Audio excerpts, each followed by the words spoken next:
Welcome to Acadza.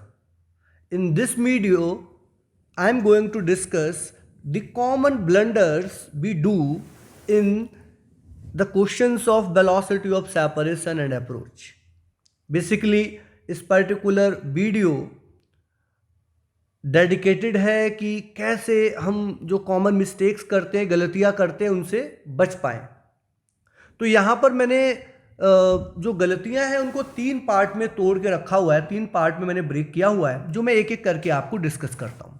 First mistake तो बहुत common है, क्योंकि आपको पता है कि ये जो कंसेप्ट है ये किससे मिलता है, रिलेटिव वेलोसिटी से, और रिलेटिव वेलोसिटी में यूजुअली साइन की मिस्टेक्स हो ही जाती हैं। तो मैंने डेफिनेशन में भी लिखवाया हुआ है कि जो वेलोसिटी ऑफ अप्रोच है या वेलोसिटी ऑफ सेपरेशन है, ये क्या होता है, magnitude of relative velocity along line joining. तो यहाँ पर एक तो खुशी की बात है कि चूंकि मैग्नीट्यूड है तो साइन कन्वेंशन का इतना इशू आता नहीं है। बस आपको ये आइडेंटिफाई कर लेना है कि कहाँ पर वेलोसिटी अप्रोच वाली है और कहाँ पर वेलोसिटी सेपरेशन वाली है। जैसे अगर हम यहाँ पर देखें कि ये हमारे पास 2 पार्टिकल है, ए है और एक दूसरा पार्टिकल है, बी है। बी की स्पीड हमारे पास सम 12 मीटर पर सेकंड है, ए की स्पीड सम 8 मीटर पर सेकंड है। तो यहाँ पर अगर हम रिलेटिव वेलोसिटी निकालें तो मे बी आप वी ए बी निकालो। तो जब आप वी ए बी निकालोगे तो आप इसको लिखोगे velocity of A minus velocity of B, जो हो जाएगी 8 माइनस 12 माइनस 4। और अगर आप यहां पर निकालते हो velocity of B relative to A, that will be velocity of B minus velocity of A, that will be 12 minus 8 and which will be +4। तो इन दैट केस आपको ये समझना है कि भाई आप चाहे -4 निकालो या +4 निकालो, आपको बस ये देखना है कि भाई इनके बीच की जो डिस्टेंस है वो टाइम के साथ बढ़ रही है, तो यहाँ पर वेलोसिटी ऑफ सेपरेशन ही होगा। और चूंकि वो रिलेटिव वेलोसिटी का मॉड है, मैग्नीट्यूड है, तो वेदर यू गेट -4 और गेट यू +4, आपका जो आंसर है वो यहाँ पर 4 ही होगा। तो ये मिस्टेक ना करें कि आप माइनस में निकालो और आप माइनस में ही यूज करो। नो नो नो, ये मैग्नीट्यूड है तो यहाँ पर माइनस और प्लस जैसी कोई बात नहीं है।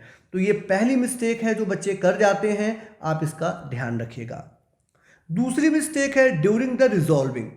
तो हमें रिजॉल्व कब करना पड़ता है, ये बात हम अपने कंसेप्ट वीडियोस में डिस्कस कर चुके हैं कि जब 2 पार्टिकल की जो वेलोसिटी है वो लाइन ज्वाइनिंग में ना हो। जैसे यहाँ पर मैंने जो लाइन बना रखी है, सिंपली इनको ज्वाइन कर रही है, और ए की वेलोसिटी भी लाइन ज्वाइनिंग से अलग है एंड बी की वेलोसिटी भी लाइन ज्वाइनिंग से अलग है।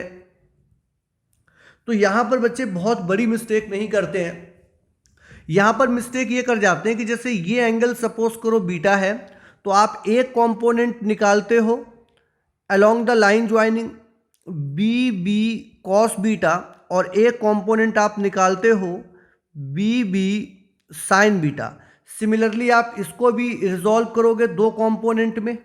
तो यहाँ पर क्या मिस्टेक कर जाते हैं कि बच्चे भूल जाते हैं कि during the calculation we have to take velocity along the line joining. मतलब जब आप लिखोगे वेलोसिटी ऑफ अप्रोच या velocity of separation, you are going to use this velocity, not this velocity. तो ध्यान रखना है कि जब आप रिजॉल्व करेंगे तो उनमें से किस कंपोनेंट को आप यूज करने वाले हैं। अगर आप ध्यान रख पाएंगे तो इस मिस्टेक से भी आप बच जाएंगे। एंड द थर्ड मिस्टेक आप देखिए, मैंने एप्लीकेशन वाले वीडियो में ये बात डिस्कस करी है कि यार ये जो कंसेप्ट है ना, ये एक सप्लीमेंट कंसेप्ट है। कोई कहे सर सप्लीमेंट कंसेप्ट क्या होता है? सप्लीमेंट कंसेप्ट मैं उस कंसेप्ट को बोलता हूं जो एक प्रॉब्लम को सॉल्व करने में यूज तो होता है, बट डायरेक्टली आप इसका नाम क्वेश्चन में नहीं देखोगे। You miss the keywords. In that case बच्चा आइडेंटिफाई ही नहीं कर पाता है कि ये सवाल में हमारा कॉन्सेप्ट लगेगा और वो बहुत डिसअपॉइंट होता है घर आके कि सवाल तो इतना सिंपल था बट मैं समझ ही नहीं पाया। तो इसीलिए आपको ये ध्यान रखना है कि ऐसा नहीं है कि आप वेलोसिटी ऑफ अप्रोच और वेलोसिटी ऑफ सेपरेशन जैसे कीवर्ड ढूंढें और तभी इस कंसेप्ट को अप्लाई करें। इसको समझाने के लिए मैंने एक क्वेश्चन पहले भी लिया था, सेम क्वेश्चन मैं दोबारा ले रहा हूं। देखिएगा एक बार इस क्वेश्चन को आप लोग देखिएगा। ये क्वेश्चन है, ये बहुत फेमस किताब है, उस किताब से मैंने यहां पर लिया हुआ है, H.C. वर्मा। तो इस क्वेश्चन में कहीं पर भी अगर आप देखोगे तो कोई कीवर्ड नहीं है लाइक वेलोसिटी ऑफ सेपरेशन और वेलोसिटी ऑफ अप्रोच। स्टिल इस सवाल को हमने सॉल्व किया था इस कंसेप्ट से। तो आपको ध्यान रखना है कि जरूरी नहीं है हमको ये शब्द मिले, और कई बच्चे तो इस जैसा पर्टिकुलर सवाल सॉल्व करने में मिस्टेक कर जाते हैं। इसमें पूछता है कि ये पार्टिकल कब मिलेंगे, तो बच्चों को लगता है कि भैया ये कभी नहीं मिलेंगे, ये राउंड राउंड ऐसे ही घूमता रहेगा, ये राउंड राउंड ऐसे ही घूमता रहेगा और ये कभी भी नहीं मिलेंगे। क्योंकि बच्चों को ऐसा लगता है कि जब बी सी के पास पहुंचेगा तो सी ए के पास पहुंच जाएगा और ए बी के पास पहुंच जाएगा। तो ये गलत थिंकिंग है, एक गलत कह सकते हो कि एनालिसिस है। आपको यहां पर एक लाइन देखनी है, जैसे इसमें लिखा हुआ है a always directed towards B. तो यहां पर आपको ये समझना है कि चूंकि बी एक स्टैटिक पॉइंट नहीं है, बी जो है वो मूव करेगा, तो ए जो है वो अपनी डायरेक्शन चेंज करता रहता है। तो मैंने इस क्वेश्चन को पहले भी सॉल्व किया हुआ है कि यहां पर क्या होता है बच्चों, कि अगर आप देखोगे तो ए जो है कुछ देर बाद यहां होगा, बी कुछ देर बाद यहां होगा, सी कुछ देर बाद यहां होगा। तो ये अपनी डायरेक्शन चेंज कर चुके होंगे और ये जो ट्राइंगल है वो छोटा हो चुका होगा। सिमिलरली कुछ देर बाद अगेन बी यहां होगा, सी यहां होगा, ए यहां होगा और ये अगेन ट्राइंगल जो है वो क्या हो चुका होगा, छोटा।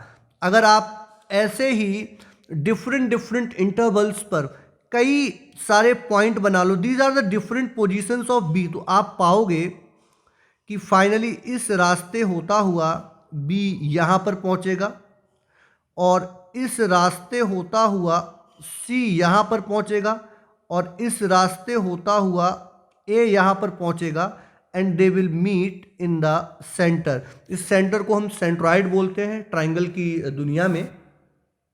तो आपने देखा कि इस सवाल में क्या मिस्टेक बच्चे करते हैं। सबसे पहले तो अपने टॉपिक को आइडेंटिफाई नहीं कर पाते और दूसरा उनको ये लगता है कि ये कभी मिलेंगे ही नहीं, उनको लगता है ये कभी मिलेंगे ही नहीं।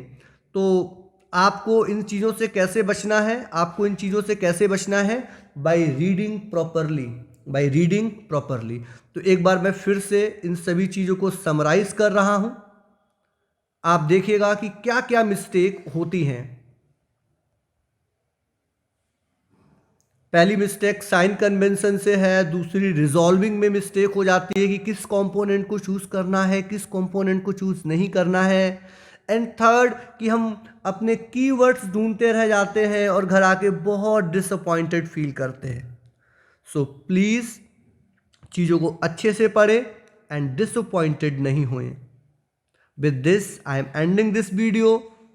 आप चाहें तो इसको अच्छे से समझने के लिए दोबारा देख सकते हैं and solve some good questions on it. Bye bye.